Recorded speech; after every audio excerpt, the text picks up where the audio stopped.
2:30 for a Q&A session with Nasty Luke and Jake Dalton and Brandon Wynn.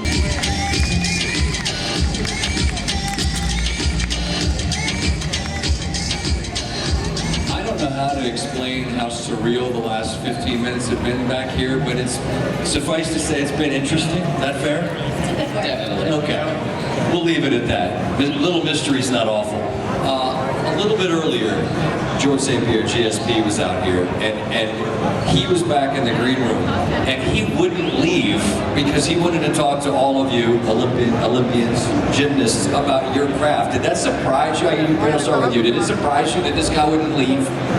Actually, I follow him on social media, so I know he's really interested in gymnastics. I had heard that in the past, but he was definitely more interested in it now than I had imagined. What's it like when a guy that's who he is I mean, he was captivated to hear about your craft. And we had this conversation backstage. I think people that are great at what they do are always interested in other people that are great at what they do, even if it's not the same thing. Have you had that same experience? Yeah, absolutely. I mean, I think no matter what it is, whether you're an athlete or, as you said, a chef or an author, anything that, takes to be that good, it takes a lot of dedication, determination, hard work. So you immediately feel this sense of bond, and you kind of know what you're going through. So you want to support them no matter what. And I think that was what it was like back there, too. Definitely. I ended with George with a thought about the moment in his career that he was most proud of.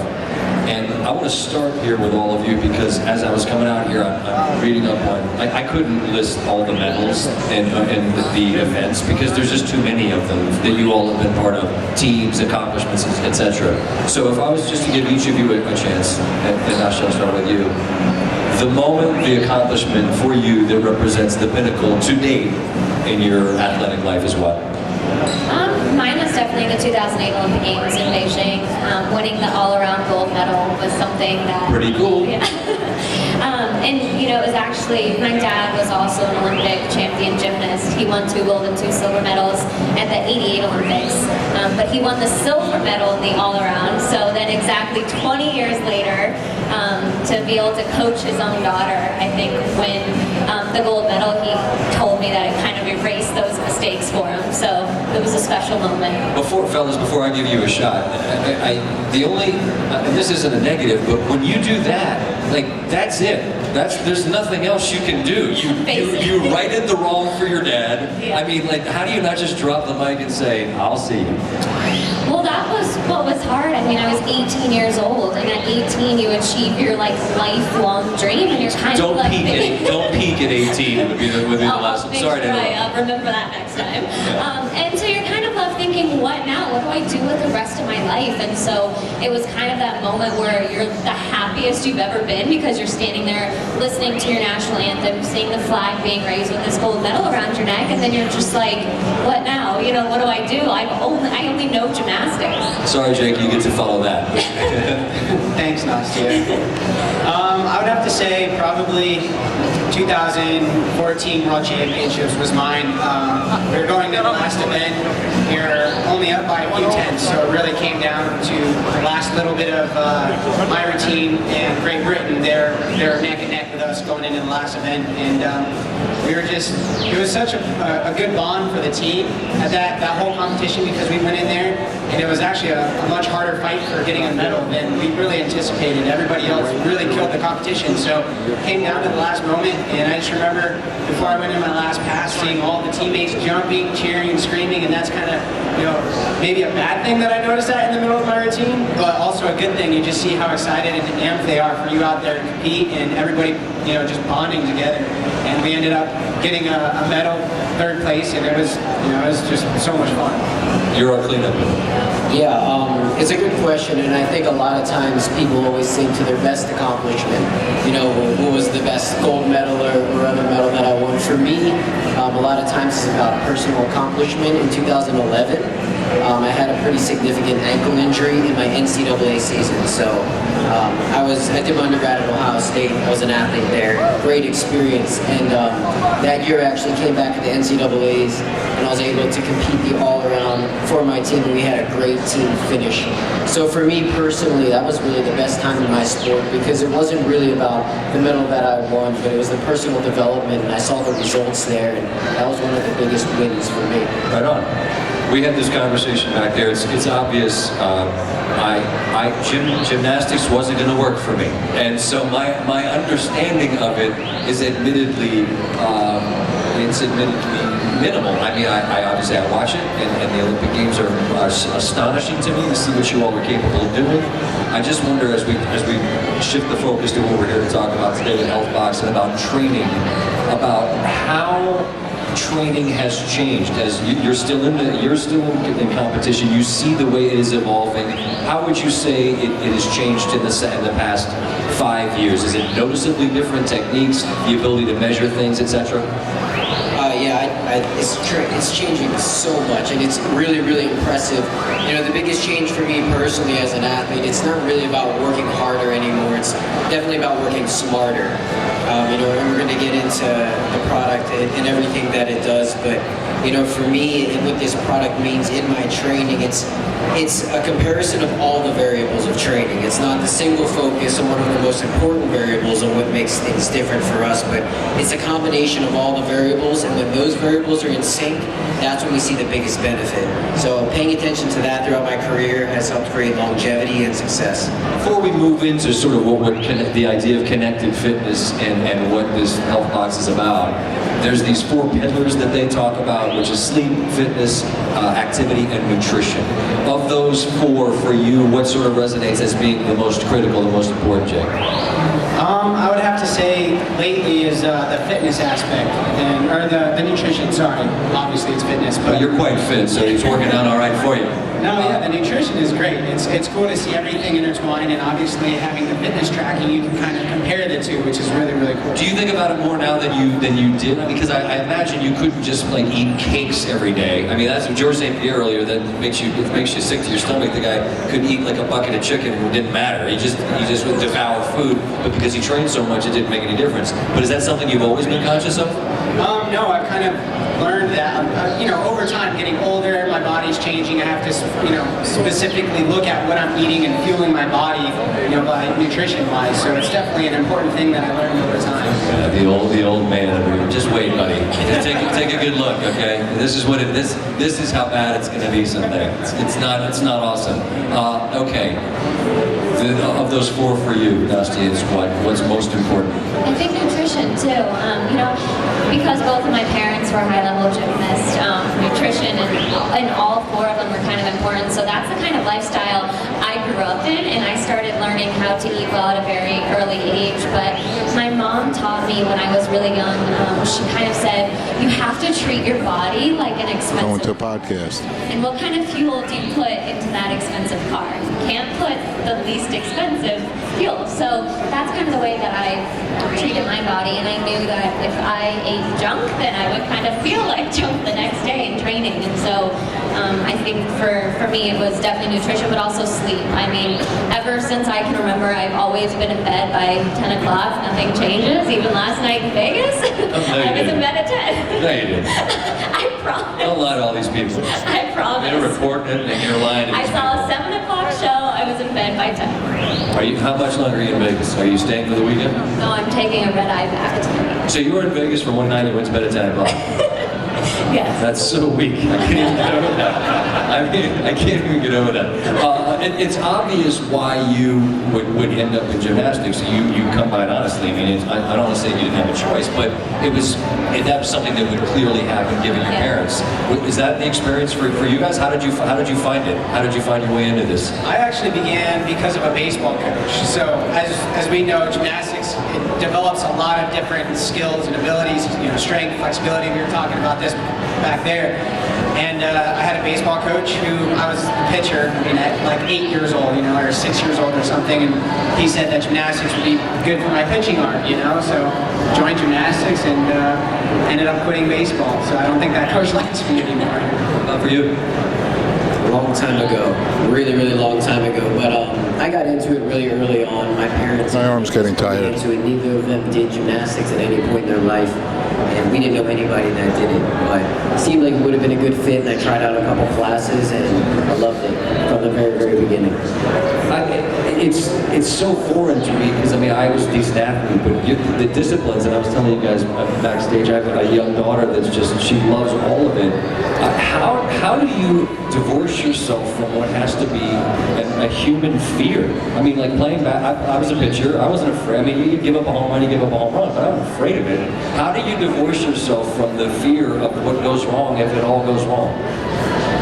Go ahead, Ash, you can start. Well, I mean, I think the fear is still there. I mean, like, it's nothing, like, it's not going to completely go away, but I think what's great about all of us being able to start at a pretty early age is when you're younger, you're a lot more fearless, and you don't really think about those consequences. My daughter's story, running head first in the phone. You let go of the bar and you fall on your face, and you're like, you hop right back up and you just do it again. And then once you get older and a little smarter, you start thinking about things. But, you know, I think the fear is there, but it also is about your muscle memory. So going into a lot of these skills, you're not even necessarily thinking like how to do it. Your body just already knows after so many numbers of repetition. And so going into a competition, I remember even my dad, a piece of advice that he told me was, you know, you can't go into there thinking, am I going to fall off of the beam or am I going to make this beam routine? You have to go into there with the mentality of, I'm going to make this routine so well, I just have to figure out how I'm going to stick that dismount. And so it really is, as physically demanding as gymnastics is, I've always said it's almost just as mentally challenging. George had that, that's how he finished. He told that anecdote about his proudest moment was about getting knocked down, but then standing back up. Is there any particular moment you remember, like the ring, something, it just goes wrong, or you found yourself thinking like, I have to figure out how to do this move, forgive me if I'm putting the language wrong, but this discipline and I can't do it? Is it anything like that? Yeah, for me, nothing specific, but every single day there's a struggle like that. Really, that's kind of what our sport's about. You know, if you're trying to get better at anything, there's always going to be that struggle. And most recently, you know, as my training's developing, everything is changing. So for me, it's adjusting and being able to say, I'm going to stick with the plan, I'm going to trust the process, and I'm going to make it happen. So it's that confidence. And that segues really nicely to what HealthBox really is, and it's this whole idea of connected fitness, which sounds great, but it is. I mean, the app, all of these different measuring devices give you feedback about sleep, about nutrition, etc. And I'm curious, Jake, maybe you can start with this, how something like that will aid you in what you're doing specifically, and then also how it might relate to somebody that never in his life has been on, you know, an apparatus. Yeah, definitely. For me, it's great because before I was able to use any of the product, it was, I don't know, I can see what I'm eating, and I know what I'm eating, and I can track it by what I'm putting in my body, but when I'm working out, I don't really know how much I'm burning or what, you know, how much effort is being put out. I mean, I can tell how much I'm trying, but how many calories specifically am I burning? You know, you never really know. You know the right things to eat, to put in, but that's what's so great about the heart rate monitor is it's very specific on the calories burned in your workout. So now I can not only track what I'm putting into my body, but I can track what I'm burning out as well. So, you know, there's a very fine line where you can keep that and just improve.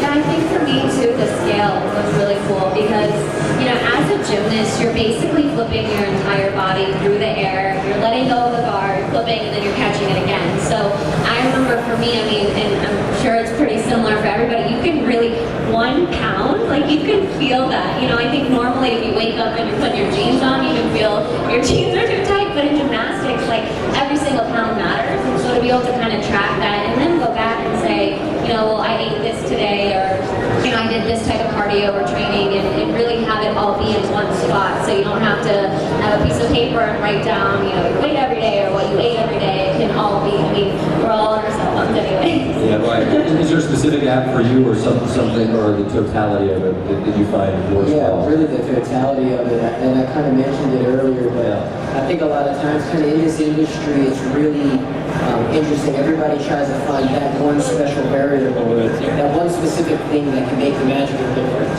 You know, at the end of of the day, we're all just trying to reach our goal, right? And that goal is most simply attained by having an app or having a product that can get you to a statement, and that statement can help you make a change. So I think that's really what this brings in, is it looks at every variable, it compares those variables, and makes a statement, and makes it tangible, so you can actually use that statement to reach your goal. It's not this abstract, variable, and then trying to weigh how that's going to affect you. This is easy, it's in your face, and it's easy to use every single day. I was thinking about this flying out here, and again, me being older, there was, like, back in the day, 2015, famously this year, what was Back to the Future? This was the year that they were coming to. Well, now it's 2016, but that was the year they were going to. And by now, I think, I would have assumed we had flying cars like a Jetsons or something, and we don't. But this connected fitness idea, this to me represents what the future is, the ability to monitor things. I mean, look, I'm not picking on like an exercise bike or whatever, but I mean, it says that's the number of calories. Maybe it is, maybe it isn't.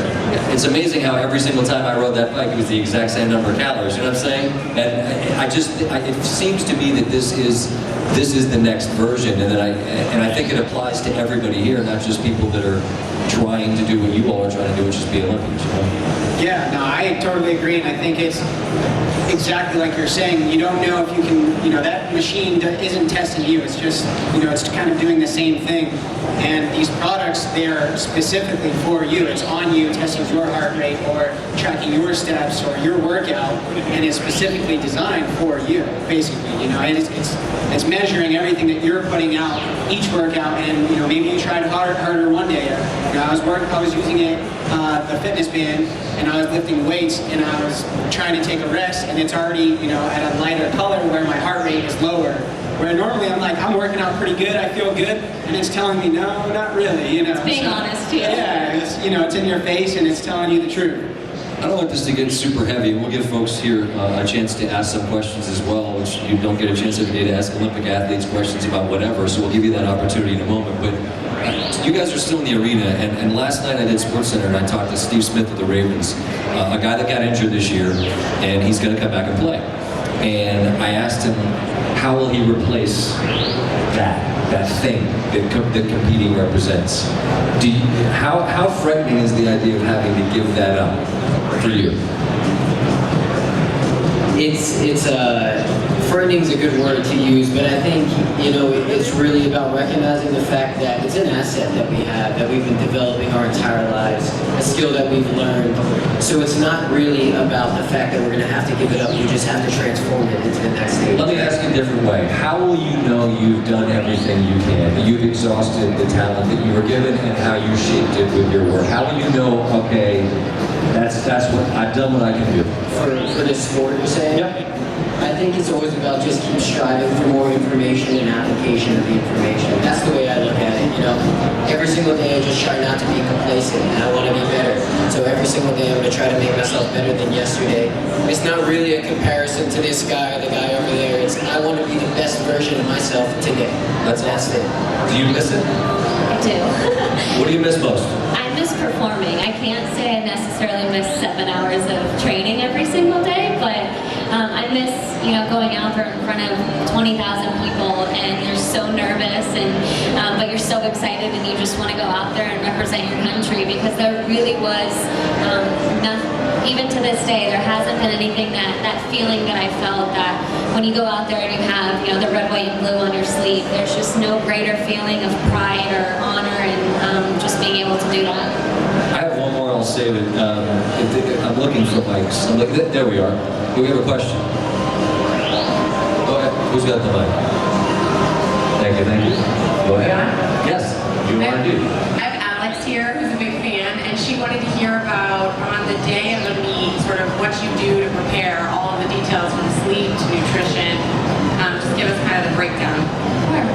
I think it's somewhat similar. I think, we always have a training session before the competition, which for the girls it starts around 8, for the guys it may be a little later. And for the girls, I know we go to all 4 of the events, and we do one routine on each of the events. And then we go back to the hotel, and you eat lunch, and then you try to sleep. Sometimes you're a little too nervous to sleep, so you try to do whatever you can to calm your nerves, whether it's read a book or listen to music or watch a movie or something, and then go go back to the arena and kind of warm up and compete. But I think making sure to get a good lunch is really important. Before you guys go, I don't know if you heard, George told a story. He said he woke up scared. He said he would wake up and he had to convince himself, almost had to talk himself into believing that he was this bad man that he portrayed. And that was mind-boggling to hear, that somebody that you see as such a badass, he had to talk himself into it. Does that resonate to you guys at all? I would say in the competition, not necessarily before. I mean, you're always nervous before, but certain events, it's definitely different. I would have to, amp myself up to get myself to go and compete, the best of my ability on that event. Maybe I'm trying to relax on some of them, but some of them you definitely have to amp yourself See, I was up. opposite. Really? I was more nervous before, but like once you got out there, you saluted and you just kind of, again, you go back into that muscle memory of you try to block everything around you out. Were you superstitious? Did you Oh gosh, yes. A little bit. When I was younger, really, really bad. I try to get away from it the best that I can. You know what I always say? I'm not superstitious, but I'm not superstitious. You know what I mean? Like if there's something, like let's be honest, if you're watching your favorite team and something good happens and you're in that chair, you're not getting out of that chair. So I mean, if you have like the performance of your life and you ate chicken that morning, I think it's just human nature, isn't it? I don't think that's silly. Actually, it's really ridiculous, but I mean, if it works, it works. I remember like for me stepping onto a podium, like on the competition, I'd always have to step with my right foot, and I just found myself doing that here. And I was like, I'm not competing, but I guess I'm gonna pretend. Old habits die hard. Go ahead. Well, Alex wanted to follow up. She wanted a little more insider information about what you actually eat. Yeah, sure. For me, it was either like a piece of grilled chicken or fish, some brown rice and vegetables. Pretty plain, I guess, but making sure to get enough protein and carbs and having a well-balanced diet. I eat Pop-Tarts and Diet Coke. I think you're talking to me though. The guys might be a little different. I don't know. The girls are a little... Were you big, like heavy? Would you go heavy carbs like for fuel, or would you just, did it? I mean, it would really depend, but yeah, I would usually go heavy carbs and not really heavy protein. I could use a protein powder or something like that, kind of heading in, because I want my stomach to not feel too full. Going upside down and flipping around several times throughout the day with a full stomach is not a good feeling, trust me. But definitely high carbohydrates, brown rice for me as well, quinoa, things like that. If we have another one, then Yep, I have one from Sarah. Okay. Sarah just wanted to know what your favorite event is. My favorite event is rings. Lord of the Rings, I believe is That's great. what they call it. Mine's probably floor. Mine was the balance beam. And I want to close with this, and you already kind of alluded to it. It's kind of cliche. You hear people talk about it, and I've done a lot of golf where guys talk about the Ryder Cup, where they actually get to play for a country. And fellas that are kind of cynical and whatever, they said it's impossible to describe it when you hear the anthem and you're wearing the colors and you know what you represent. I wonder if you have thoughts, guys, maybe you can close with just of a moment that it just blew. I don't want to fill in the blanks for you, but just a moment where that really hit home for you. Is there anything specific?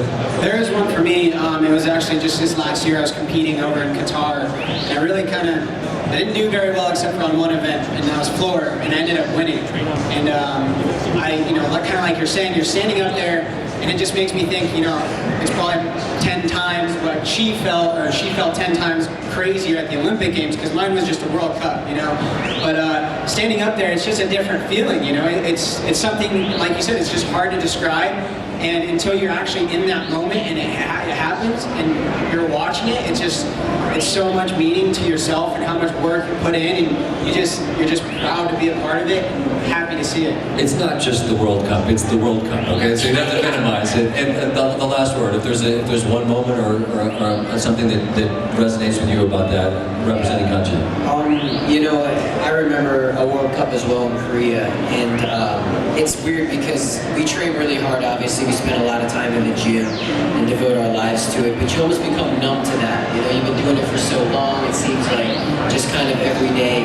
But for some reason, when I'm standing up on the podium and have a medal around my neck, it's like that's the moment when I realize everything that I've been putting into this and what it really means to me. And it gets a little emotional, but those are the times where it kind of settles in, like, wow, I devote every second of every day to what I love, and it's paying off right now. And just like George earlier, you can't do any better than that. How about a hand for 3 folks that represent our country, that are champions, and continue to represent the best of us. Thank you so much. so much for all you do. Thank you. Appreciate you guys.